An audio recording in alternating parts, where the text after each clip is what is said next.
Cherish Perrywinkle was only 8 years old when she met Darnell Greaves, a man who seemed kind, soft-spoken, and harmless. Within just 90 minutes of meeting him, Cherish was gone, taken from a store in plain sight, while her mother, Saria Wendell, watched helplessly as trust turned into terror.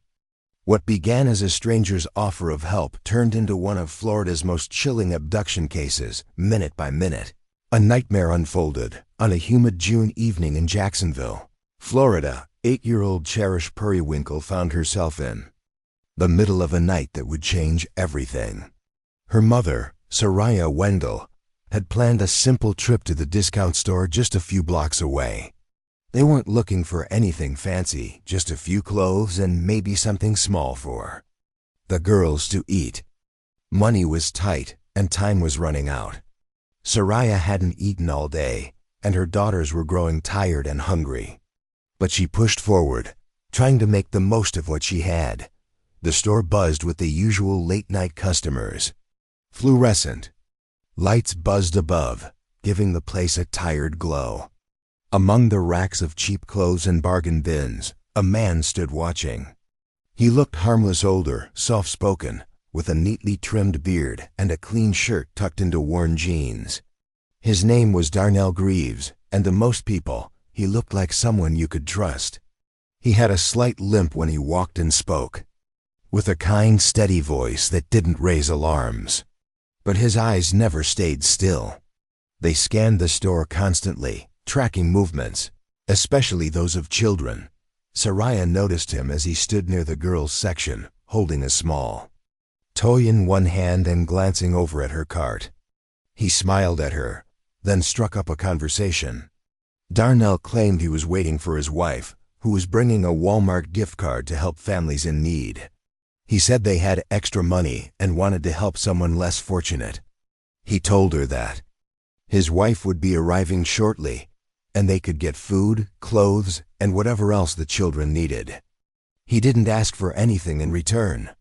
His voice was calm, his words deliberate. In that moment, with 3 kids and a growing sense of worry, Saria wanted to believe him. Cherish seemed drawn to the man, too. He handed her the toy and asked about her favorite colors. He kept his tone soft, never raising it, never pushing. Saria hesitated, unsure of the offer, but Darnell kept repeating that it was no trouble. He looked like someone's grandpa, not a threat. With no cash, no food, and 3 hungry daughters, she made a decision she'd regret forever. The store's surveillance cameras followed every movement. Darnell walked the aisles with the family, sometimes staying close, sometimes falling behind. He kept checking his watch and stepping outside to make phone calls, though no one ever picked up. Saria began to grow anxious, asking about the arrival of his wife. Darnell reassured her that she was coming, just delayed. He offered to take Cherish to the front of the store, where they could wait together so she wouldn't have to stand. Around any more it was nearly closing time. The store was nearly empty, the staff distracted with end-of-shift tasks. The camera above the sliding glass doors recorded the exact moment. At 11:17 p.m., Darnell Greaves led Cherish Perrywinkle out of the store, holding her hand gently like a caring uncle. Neither of them looked back. Saria remained in the back aisle, waiting. 10 minutes passed, then 15. A low panic crept in. She rushed to the front, but they were gone. She asked the cashier if they'd seen her daughter, and soon security was involved. They replayed the footage. The mother stood frozen, watching her daughter walk out the door with a stranger she barely knew. The police were called. Patrol cars arrived in minutes, but by then, the van was long gone. Cherish had vanished into the night. What no one knew was that Darnell had been watching them long before he introduced himself. He had waited, studied their behavior, identified their desperation. And when the moment was right, he offered exactly what they needed. It took him less than 2 hours to turn a routine shopping trip into a nightmare. Minute by minute, he had built trust. Minute by minute, he closed in on his goal. And now, as the clock ticked past midnight, A mother stood alone in a parking lot, her world unraveling with every passing second. At 11:17 p.m., the surveillance camera above the entrance caught the final clear image of Cherish Perrywinkle. She was walking hand in hand with Darnell Greaves, her small figure dwarfed by his. They disappeared beyond the sliding doors into the warm Florida night. For the first few minutes, Soraya Wendell didn't worry. She believed they were going to meet Darnell's wife near the entrance, just as he had promised. She stayed inside, with her two younger daughters, waiting for them to return with the promised gift card. But minutes passed with no sign of Cherish. Soraya walked toward the front of the store and looked around. No Darnell, no Cherish. A strange emptiness settled in her chest. She asked a store employee if they had seen her daughter. A call was made to the manager. They checked the front again. Nothing. The sliding doors opened and closed with other customers, but her daughter was nowhere in sight. At 11:32 p.m., panic fully set in. Soraya's voice shook as she asked for help. Within minutes, a store employee contacted the police. By 11:40 p.m., the Jacksonville Sheriff's Office had dispatched officers to the scene. The store's security team pulled up the surveillance footage, and what they saw confirmed what Soraya feared most. Her daughter had left with the man she barely knew. Officers quickly obtained a copy of the footage and the details of the vehicle. Darnell had arrived in a white van, partially visible on the grainy footage. An Amber Alert was issued. Dispatchers sent out radio calls to surrounding units. Highways were alerted, and all patrol cars in the area were told to be on the lookout for the van and the missing girl. Detectives reviewed the tape frame by frame. Darnell hadn't appeared to force Cherish out. She looked calm, comfortable. It was that false sense of safety that made the situation even more chilling. It wasn't a snatching in a dark alley. It was something far more manipulative, an abduction rooted in deceit and timing. Every second of that video felt like a warning. That came too late. Back at the station, investigators began digging into Darnell's past. He wasn't new to law enforcement. His name had appeared in prior investigations, accusations, suspicious behavior, and concerning encounters involving children. But nothing had stuck. Many of the cases were dropped or never made it to trial. A handful of his files were sealed. What was clear now was that Darnell Greaves was not a stranger to predatory behavior. He had experience hiding in plain sight. Officers canvassed neighborhoods, gas stations, and rest stops along major roads. Roadblocks were set up near likely exit routes. Volunteers joined the search in the early morning hours. Time was slipping fast, and the window to find Cherish alive was narrowing by the minute. Soraya remained at the store, waiting for news, blaming herself for trusting a stranger. Her mind raced through every moment, his kind words, his gentle smile, his promises. She kept asking the same questions aloud, hoping someone would have an answer. Why her? Why Cherish? By the early hours of the morning, tips began to trickle in. A gas station clerk believed they saw a van matching the description just before midnight, heading toward a remote stretch of highway. Another reported a man and child matching the description, buying snacks earlier in the evening at a convenience store. All leads were followed, but none produced Cherish. By sunrise, Jacksonville was fully awake to the horror of what had occurred. News outlets picked up the story. The footage of Cherish holding the hand of the man who stole her filled every screen. It was an image that would haunt viewers and investigators alike. The truth was undeniable. Cherish Perrywinkle had vanished. Under the careful, practiced hands of a man who had planned every moment. He didn't grab. He didn't run. He walked calmly and confidently out of a store with a child who believed she was safe. And as the clock continued to tick, so did the fear that each passing minute was a step further from bringing her home. Just before dawn, the search for Cherish Perrywinkle intensified. Law enforcement teams, already working through the night, expanded their efforts across Jacksonville and beyond. Dozens of officers, K-9 units, and helicopters fanned out, combing every gas station, alley, and remote road Darnell Greaves could have taken. But it was a vague tip from a delivery driver that gave the investigation a chilling new direction. Around 5:30 a.m., the man reported seeing a white van parked suspiciously near an abandoned church located off a forgotten road just outside the city. The van had mud streaks along the side and appeared to have been parked there for hours. Police arrived at the scene minutes later. The location was eerily silent. The old church, falling apart from years of neglect, stood at the edge of a wooded area. Behind it, partially hidden by overgrown bushes, sat the van. Officers approached with weapons drawn. The vehicle was empty, but its doors were unlocked. Inside, detectives found a torn package of children's tights, snack wrappers, a discarded toy, and most horrifying of all, pieces of clothing that matched what Cherish had been wearing. The silence in the van was louder than any scream. At that moment, the search transitioned from a rescue operation to a recovery mission. The officers called in forensic teams and began scouring the wooded area behind the church. The grass was tall and wild, the ground soft with moisture from the night's humidity. Branches cracked underfoot as searchers pushed through thick brush. Hours passed with no sign, but they refused to stop. Around mid-morning, one of the K-9 handlers noticed the dog alerting near a cluster of trees not far from a shallow creek bed. What they discovered beneath a tangle of vines and leaves broke the last sliver of hope anyone had held onto. Covered by an old weather-beaten orange tarp was the body of Cherish Perrywinkle.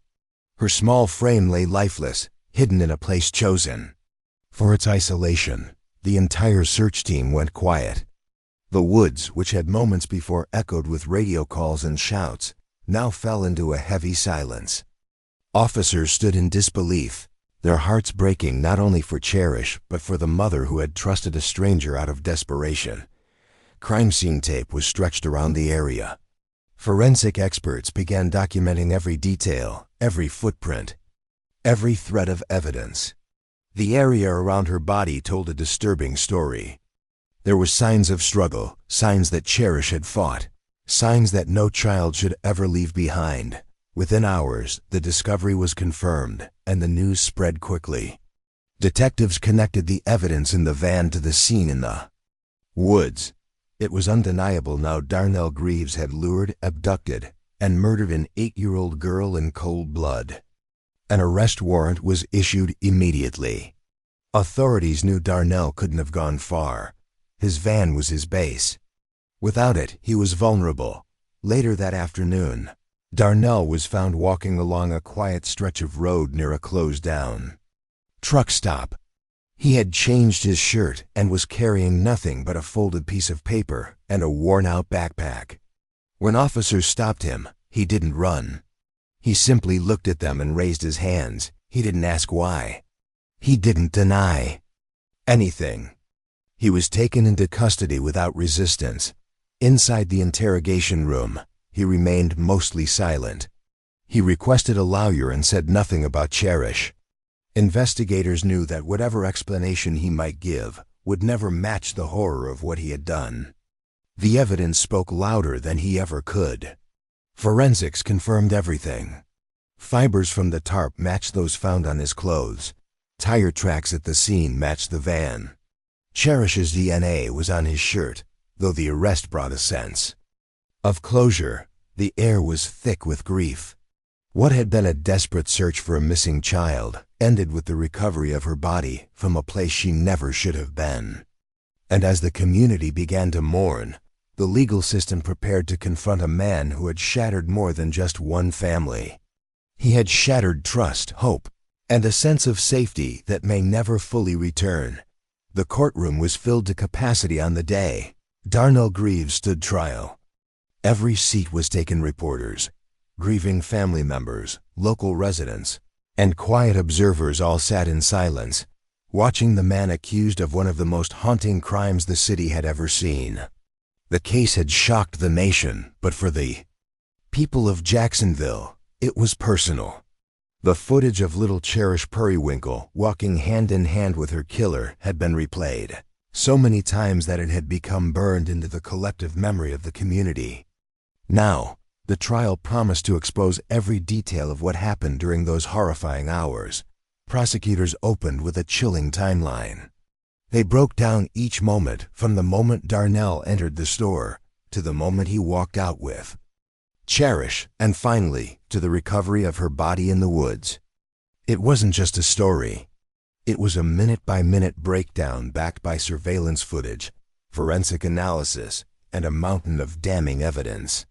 Darnell's calm demeanor in the videos stood in stark contrast to the brutality of what he had done. Later that night, the prosecution called expert witnesses who spoke about the nature of predators. They explained how individuals like Darnell study behavior, wait for vulnerability, and then strike with precision. They showed how Darnell had manipulated Cherish's mother, taking advantage of her financial struggle and desperation to present himself as a helping hand. They made it clear this was not a crime of impulse. It was planned, deliberate, and cold. The evidence was overwhelming. Fibers from Cherish's clothing were found in Darnell's van. His DNA was found at the crime scene. GPS data placed him in the exact location where the body was found. Surveillance footage from multiple locations followed his path through the night. Forensic experts confirmed that the orange tarp covering Cherish's body had been taken from the back of Darnell's van. There was no doubt. The only question that remained was how long he would be sentenced, and whether he would face the death penalty. The defense, knowing the weight of the evidence, attempted a different strategy. They argued that Darnell had a long history of mental illness. They claimed he was not in a sound state of mind when the crime occurred, and that his past showed patterns of confusion and instability. Psychiatrists were brought in to suggest that he lacked full awareness of his actions. They tried to create a gap between the evidence and intention. But it wasn't enough. The jury watched the same footage the world had seen. They listened to Cherish's mother testify, describing how she had trusted Darnell, how she had allowed him into their lives for just a few hours, and how that single decision destroyed her world. Her words were heavy, raw with guilt and grief. No one in the room was untouched by her pain. Her testimony wasn't rehearsed. It was the voice of a mother who had to live every day with the memory of the moment she lost her daughter forever. When the closing arguments were made, the courtroom remained completely still. The prosecution asked for the death penalty, stating that the crime was among the most calculated and cruel acts imaginable. The defense asked for life in prison, citing mental instability and a troubled past. But the jury didn't take long. After just under 3 hours of deliberation, the verdict was announced. Guilty on all counts. The room erupted not with applause, but with quiet gasps of relief and sorrow. The sentencing came days later. Darnell Greaves was given the death penalty. The judge called the crime monstrous and irreparably damaging. There was no redemption, no explanation, no justification. Though the verdict offered a sense of justice, it didn't bring peace. A child was still gone, a mother still grieved, a city still mourned. But it did ensure one thing: Darnell would never hurt another child again. The legal system had done its part. The story had reached its judgment. And as the courtroom emptied and the cameras shut off, what remained was the haunting reality that justice, no matter how swift, could never erase the pain left behind.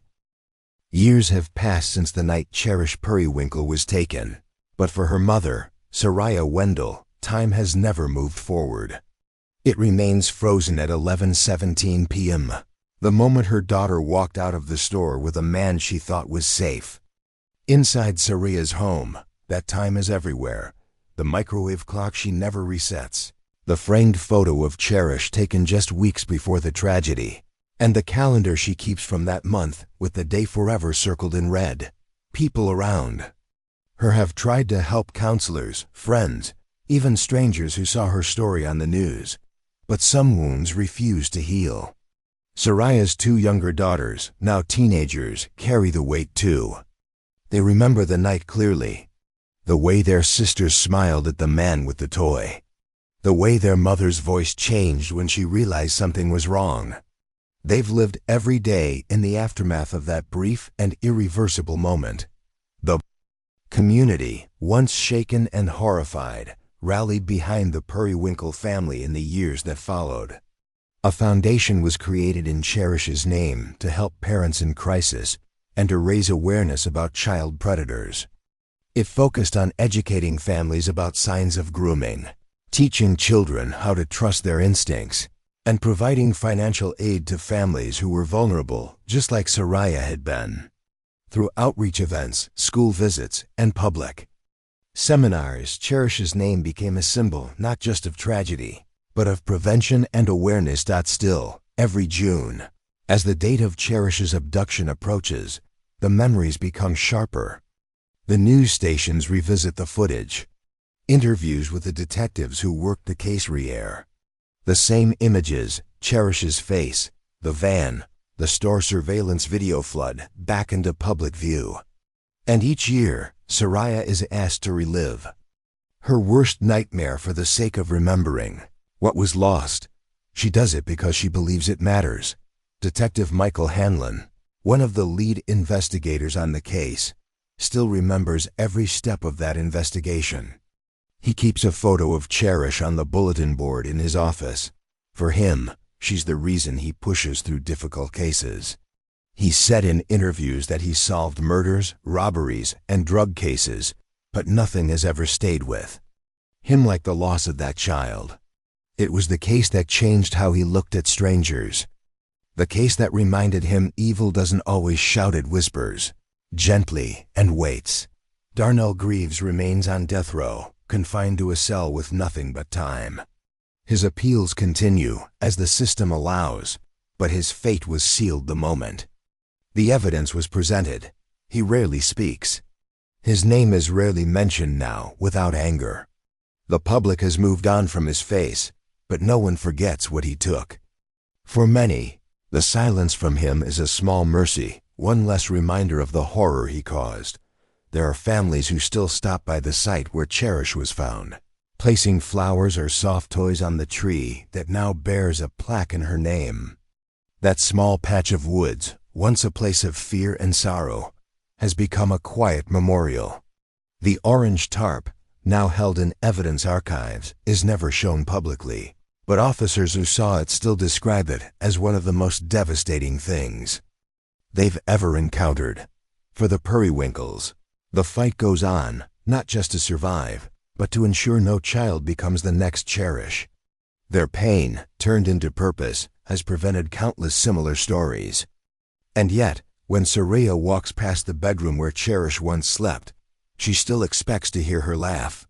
She still imagines her skipping into the kitchen, asking for cereal. That's the cruelest part of grief. It doesn't fade, it just reshapes itself. The night Cherish Perrywinkle died was a tragedy, but the years that followed became a legacy, a painful one, a powerful one, and a reminder that even in the darkest moments, a single child's story can change everything, minute by minute, forever.